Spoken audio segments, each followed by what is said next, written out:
রংপুর শহরের দাসপাড়ায় মোসলেম উদ্দিন বালিকা উচ্চ বিদ্যালয়।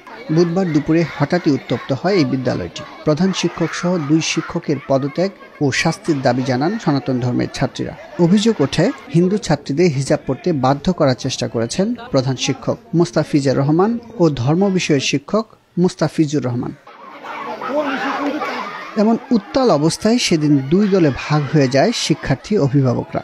এক পক্ষ অভিযোগ জানালেও আরেক পক্ষের দাবি বিষয়টি নিয়ে বাড়াবাড়ি হয়েছে। বাচ্চারা বলে মা স্কুলে নাকি হিজাব পরা লাগবে, আর স্যারেরা বলে আমাদের 1 মাস থেকে গীতা পাঠ করায় না, এবং বলে যে মা আমাদের গীতা পাঠ করায় না, কিন্তু ওদের শুনে আমাদেরকে পড়তে বলে। শুনলাম যে স্কুলে হেড স্যার নাকি ইচ্ছাকৃতভাবে গীতা পাঠ বন্ধ রাখছে, এবং সে গতকাল ছাত্রদের উদ্দেশ্যে বলছে যে তোমরা হিজাব এবং বোরকা পরিধান করে স্কুলে প্রবেশ করবে। ছাত্রদের ভাষ্যটা সকল ছাত্রদের উদ্দেশ্যে অ্যাসেম্বলিতে বলছে।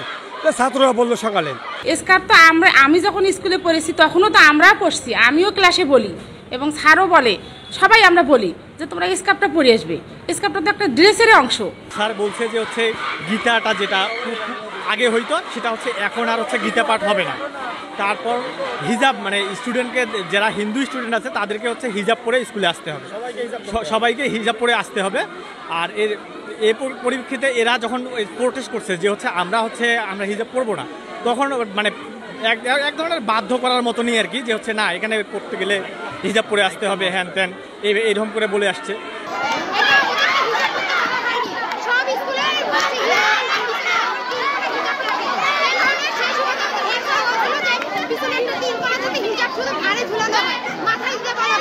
এরা তো নিজে সবকিছু তৈরি করতেছে, তাই এখানে তো স্যারের কিছু কারণ নেই। আর তার চেয়ে বড় কথা, স্যারকে টানি নিয়ে আসি মারলো কেন? স্যারকে মারলো সকালে স্যারকে টানি নিয়ে আসি এখানকার ছেলেরা মারছে, নাম জানি না, ছোট বড় প্রত্যেকজনে মারছে। কেন?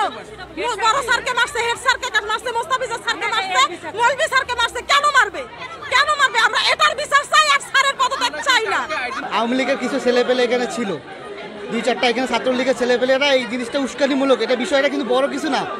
হিন্দুরা হিজাব পড়বে না, ঠিক আছে, এখানে গীতা পাঠ হবে, ঠিক আছে, ছোটবেলা থেকে দেখছে এখানে গীতা পাঠ হবে গীতা পাঠ, হিন্দুরা হিজাব পড়বে না, ঠিক আছে, এখানে তো বড় কিছু করা ছিল না, এখানে এমন কিছু হয় নাই, এখানে সবাই সমান। এখানে কখনো আমাদের হিন্দু মুসলিমের কোনো দিনেই আমাদের দ্বিধাদ্বন্দ্ব ছিল না।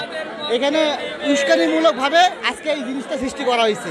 এই বিক্ষোভের ভিডিও ছড়িয়ে পড়ে সামাজিক যোগাযোগ মাধ্যমে। বিষয়টি জানাজানি হলে ঘটনাস্থলে উপস্থিত হয় সেনাবাহিনী সহ আইন শৃঙ্খলা রক্ষাকারী বাহিনী ও বিদ্যালয়ের ব্যবস্থাপনা কমিটি। পরে পরিস্থিতি শান্ত করেন তারা। এই বিক্ষোভের জেরে জেলা প্রশাসকের পক্ষ থেকে তদন্ত কমিটি গঠন করা হয়। সেই সঙ্গে অভিযুক্ত 2 শিক্ষককে সাময়িক বরখাস্ত করা হয়। তবে অভিযুক্ত 2 শিক্ষকের দাবি, স্কুলের ড্রেস কোড বাদে হিজাব পরার কোনো নির্দেশনা কিংবা বাধ্য করার কোনো ঘটনা ঘটেনি। বিদ্যালয়ের যে শিক্ষার্থীদের যে নির্ধারিত পোশাক, যে সালোয়ার কামিজ অ্যাপ্রন, এবং সেখানে ছিল আমাদের স্কার্ফ।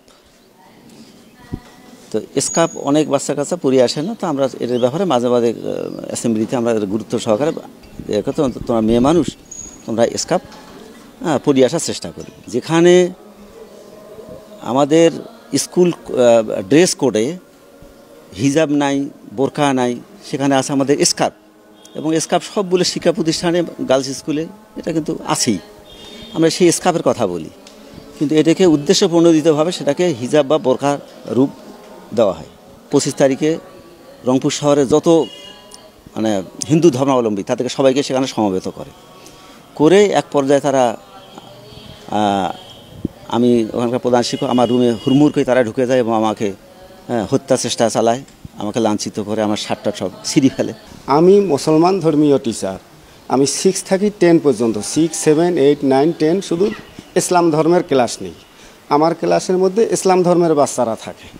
তাহলে আমার কমপ্লেন যদি কোনো করে, আমার কথাবার্তায় আচরণে কোনো ত্রুটি হলে কমপ্লেন করবে মুসলমান বাচ্চারাই।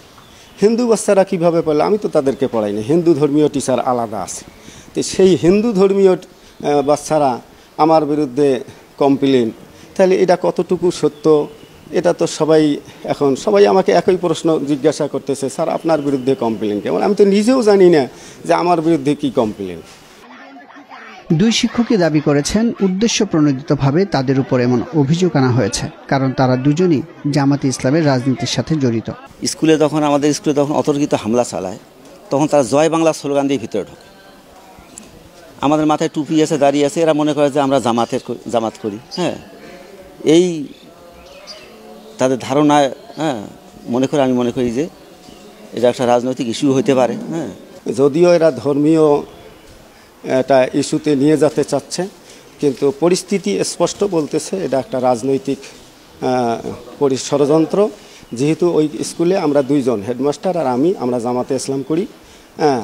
এই বিগত 16.5 বছর আমরা যেভাবেই টিচার সুলভ, শিক্ষক সুলভ যে ব্যবহার করা দরকার, এইভাবে করিয়েই আমরা আসতেছি। কোনো দোষ আমাদের বের করতে পারেনি। আমাদের দোষ হলো শুধু একটাই, আমরা জামাতে ইসলামের সাথে জড়িত।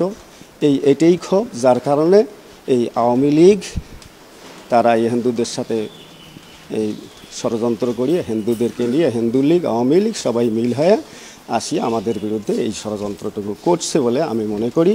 শহরের দাসপাড়ায় 5,000-এর বেশি মানুষের বসবাস। এর মধ্যে সনাতন ধর্মের মানুষই বেশি।